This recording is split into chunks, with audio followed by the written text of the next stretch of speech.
بسم الله الرحمن الرحيم. الحمد لله الذي أنزل على عبده الكتاب ولم يجعل له عوجا قيما لينذر بأسا شديدا من لدنه ويبشر المؤمنين الذين يعملون الصالحات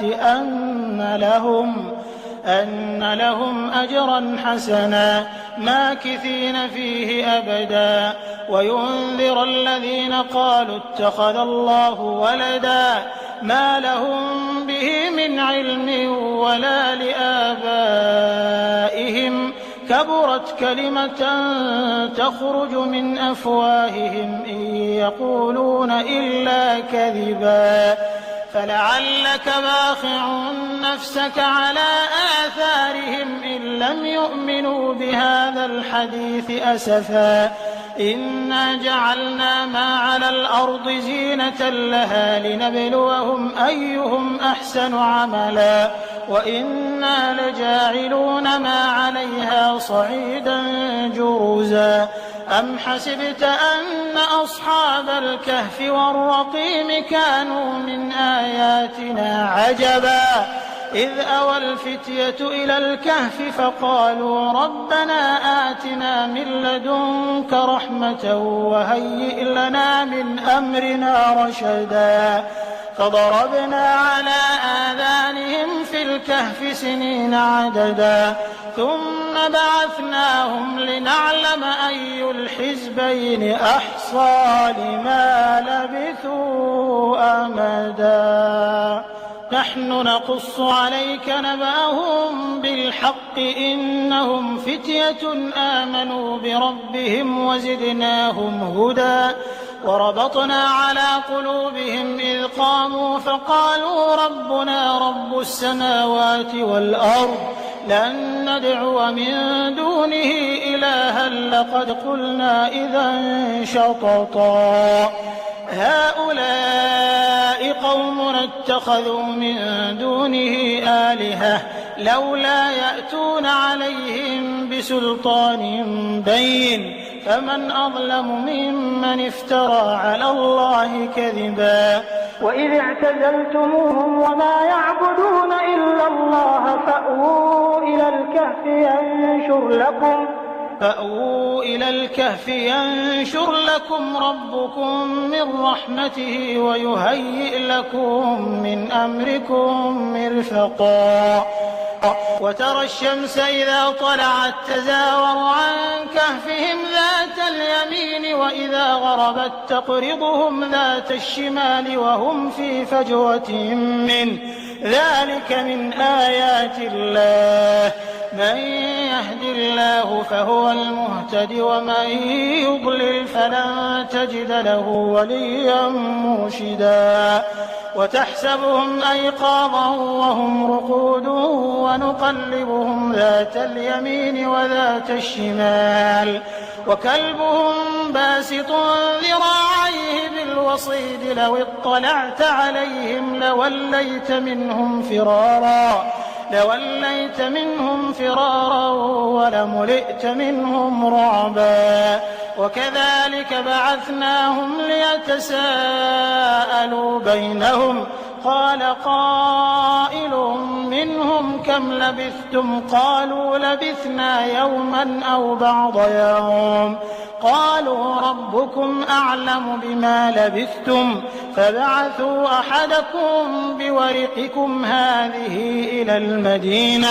فلينظر أيها أزكى طعاما فليأتكم برزق منه وليتلطف ولا يشعرن بكم أحدا إنهم إن يظهروا عليكم يرجموكم أو يعيدوكم في ملتهم ولن تفلحوا إذا أبدا وكذلك أعثرنا عليهم ليعلموا أن وعد الله حق وأن الساعة لا ريب فيها إذ يتنازعون بينهم أمرهم فقالوا ابنوا عليهم بنيانا ربهم أعلم بهم قال الذين غلبوا على أمرهم أمرهم لنتخذن عليهم مسجدا سيقولون 3 رابعهم كلبهم ويقولون 5 سادسهم كلبهم رجما بالغيب ويقولون 7 وثامنهم كلبهم قل ربي أعلم بعدتهم ما يعلمهم إلا قليل فلا تمار فيهم إلا مراء ظاهرا ولا تستفت فيهم منهم أحدا ولا تقولن لشيء إني فاعل ذلك غدا إلا أن يشاء الله واذكر ربك إذا نسيت وقل عسى أن يهديني ربي لأقرب من هذا رشدا ولبثوا في كهفهم 300 سنين وازدادوا 9 قل الله أعلم بما لبثوا له غيب السماوات والأرض أبصر به وأسمع ما لهم من دونه من ولي ولا يشرك في حكمه أحدا واتل ما أوحي إليك من كتاب ربك لا مبدل لكلماته ولن تجد من دونه ملتحدا واصبر نفسك مع الذين يدعون ربهم بالغداة والعشي يريدون وجهه ولا تعد عيناك عنهم تريد زينة الحياة الدنيا ولا تطع من أغفلنا قلبه عن ذكرنا واتبع هواه وكان أمره فرطا وقل الحق من ربكم فمن شاء فليؤمن ومن شاء فليكفر إنا أعتدنا للظالمين نارا أحاط بهم سرادقها وإن يستغيثوا يغاثوا بماء كالمهل يشوي الوجوه بئس الشراب وساءت مرتفقا إن الذين آمنوا وعملوا الصالحات إنا لا نضيع أجر من أحسن عملا أولئك لهم جنات عدن تجري من تحتهم الأنهار يحلون فيها من أساور من ذهب ويلبسون ثيابا خضرا من سندس واستبرق متكئين فيها على الأرائك نعم الثواب وحسنت مرتفقا واضرب لهم مثلا الرجلين جعلنا لأحدهما جنتين من أعناب وحففناهما بنخل وجعلنا بينهما زرعا كلتا الجنتين آتت أكلها ولم تظلم منه شيئا وفجرنا خلالهما نهرا وكان له ثمر فقال لصاحبه وهو يحاوره أنا أكثر منك مالا وأعز نفرا ودخل جنته وهو ظالم لنفسه قال ما أظن أن تبيد هذه أبدا وما أظن الساعة قائمة ولئن رددت إلى ربي لأجدن خيرا منها منقلبا قال له صاحبه وهو يحاوره أكفرت بالذي خلقك من تراب ثم من نطفة ثم سواك رجلا لكن هو الله ربي ولا أشرك بربي أحدا ولولا إذ دخلت جنتك قلت ما شاء الله لا قوة إلا بالله إن ترني أنا أقل أضل منك مالا وولدا فعسى ربي أن يؤتيني خيرا من جنتك ويرسل عليها حسبانا من السماء فتصبح صعيدا زلقا أو يصبح ماؤها غورا فلن تستطيع له طلبا وأحيط بثمره فأصبح يقلب كفيه على ما أنفق فيها وهي خاوية على عروشها ويقول يا ليتني لم أشرك بربي أحدا ولم تكن له فئة ينصرونه من دون الله وما كان منتصرا هنالك الولاية لله الحق هو خير ثوابا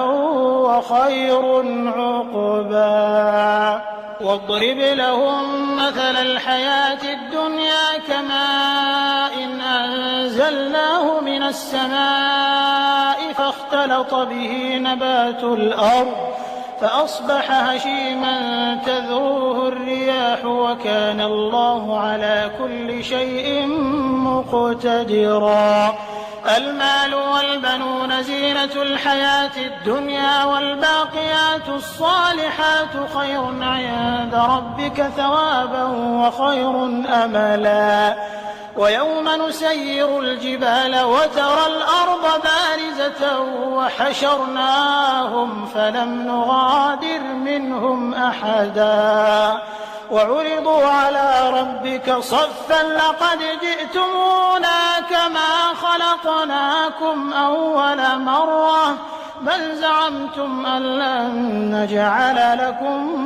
موعدا ووضع الكتاب فترى المجرمين مشفقين مما فيه ويقولون يا ويلتنا ما لهذا الكتاب لا يغادر صغيرة ولا كبيرة إلا أحصاها ووجدوا ما عملوا حاضرا ولا يظلم ربك أحدا وإذ قلنا للملائكة اسجدوا لآدم فسجدوا إلا إبليس كان من الجن ففسق عن أمر ربه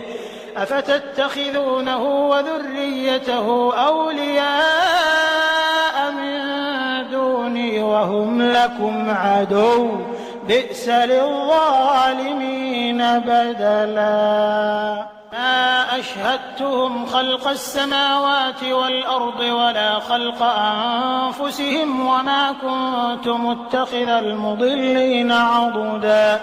ويوم يقول نادوا شركائي الذين زعمتم فدعوهم فلم يستجيبوا لهم وجعلنا بينهم موبقا ورأى المجرمون النار فظنوا أنهم مواقعوها ولم يجدوا عنها مصرفا ولقد صرفنا في هذا القرآن للناس من كل مثل وكان الإنسان أكثر شيء جدلا وما منع الناس أن يؤمنوا إذ جاءهم الهدى ويستغفروا ربهم إلا أن تأتيهم سنة الأولين أو يأتيهم العذاب قبلا وما نرسل المرسلين إلا مبشرين ومنذرين ويجادل الذين كفروا بالباطل ليدحضوا به الحق واتخذوا آياتي وما أنذروا هزوا ومن أظلم ممن ذكر بآيات ربه فأعرض عنها ونسي ما قدمت يداه إنا جعلنا على قلوبهم أكنة أن يفقهوه وفي آذانهم وقرا وإن تدعهم إلى الهدى فلن يهتدوا إذا أبدا وربك الغفور ذو الرحمة وربك الغفور ذو الرحمة لو يؤاخذهم بما كسبوا لعجل لهم العذاب بل لهم موعد لن يجدوا من دونه موئلا وتلك القرى أهلكناهم لما ظلموا وجعلنا لمهلكهم موعدا وإذ قال موسى لفتاه لا أبرح حتى أبلغ مجمع البحرين أو أمضي حقبا فلما بلغا مجمع بينهما نسيا حوتهما فاتخذ سبيله في البحر سربا فلما جاوزا قال لفتاه آتنا غداءنا لقد لقينا من سفرنا هذا نصبا قال أرأيت إذ أوينا إلى الصخرة فإني نسيت الحوت وما أنسانيه إلا الشيطان أن أذكره واتخذ سبيله في البحر عجبا قال ذلك ما كنا نبغ فارتدا على آثارهما قصصا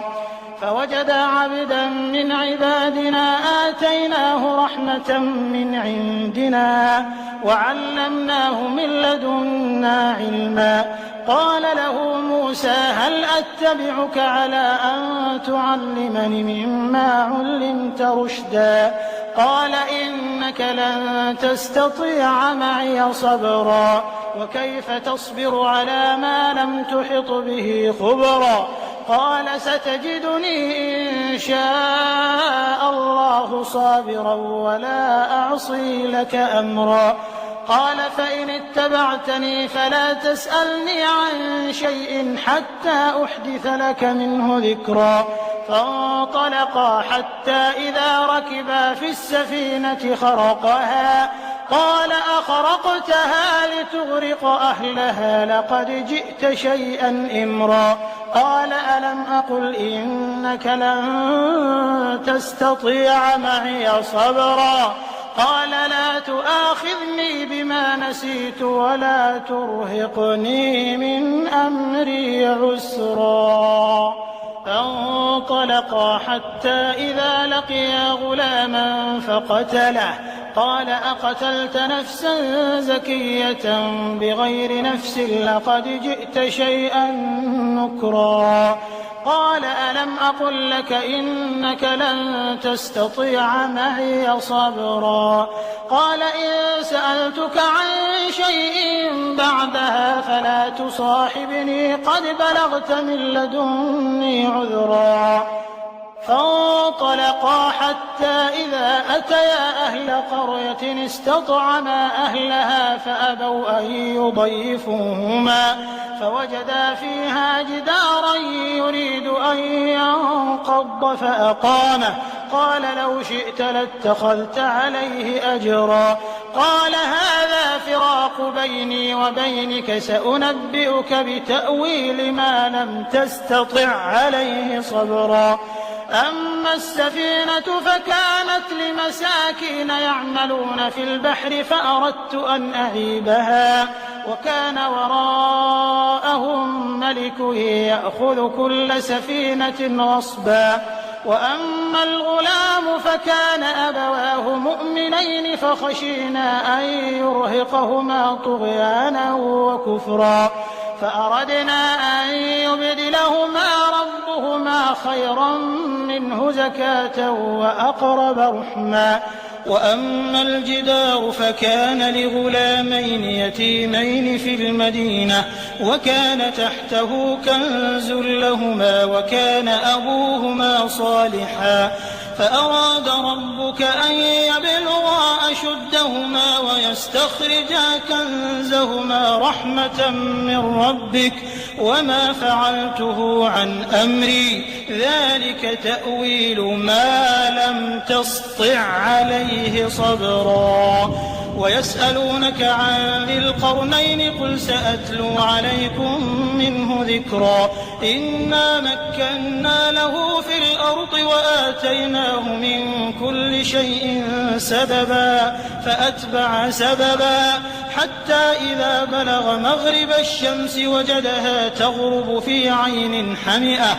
ووجد عندها قوما قلنا يا ذا القرنين إما أن تعذب وإما أن تتخذ فيهم حسنا قال أما من ظلم فسوف نعذبه ثم يرد إلى ربه فيعذبه عذابا نكرا وأما من آمن وعمل صالحا فله جزاء الحسنى وسنقول له من أمرنا يسرا ثم أتبع سببا حتى إذا بلغ مطلع الشمس وجدها تطلع على قوم لم نجعل لهم من دونها سترا كذلك وقد أحطنا بما لديه خبرا ثم أتبع سببا حتى إذا بلغ بين السدين وجد من دونهما قوما لا يكادون يفقهون قولا قالوا يا ذا القرنين إن يأجوج ومأجوج مفسدون في الأرض فهل نجعل لك خرجا على أن تجعل بيننا وبينهم سدا قال ما مكني فيه ربي خير فأعينوني بقوة أجعل بينكم وبينهم ردما آتوني زبر الحديد حتى إذا ساوى بين الصدفين قال انفخوا حتى إذا جعله نارا قال آتوني أفرغ عليه قطرا فما استطاعوا أن يظهروه وما استطاعوا له نقبا قال هذا رحمة من ربي فإذا جاء وعد ربي جعله دكاء وكان وعد ربي حقا وتركنا بعضهم يومئذ يموج في بعض ونفخ في الصور فجمعناهم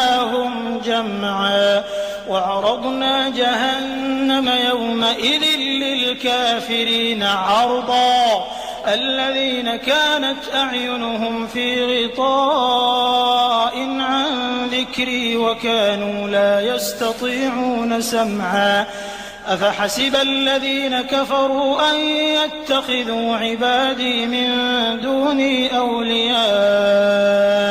إنا أعتدنا جهنم للكافرين نزلا قل هل ننبئكم بالأخسرين أعمالا الذين ضل سعيهم في الحياة الدنيا وهم يحسبون أنهم يحسنون صنعا أولئك الذين كفروا بآيات ربهم ولقائه فحبطت أعمالهم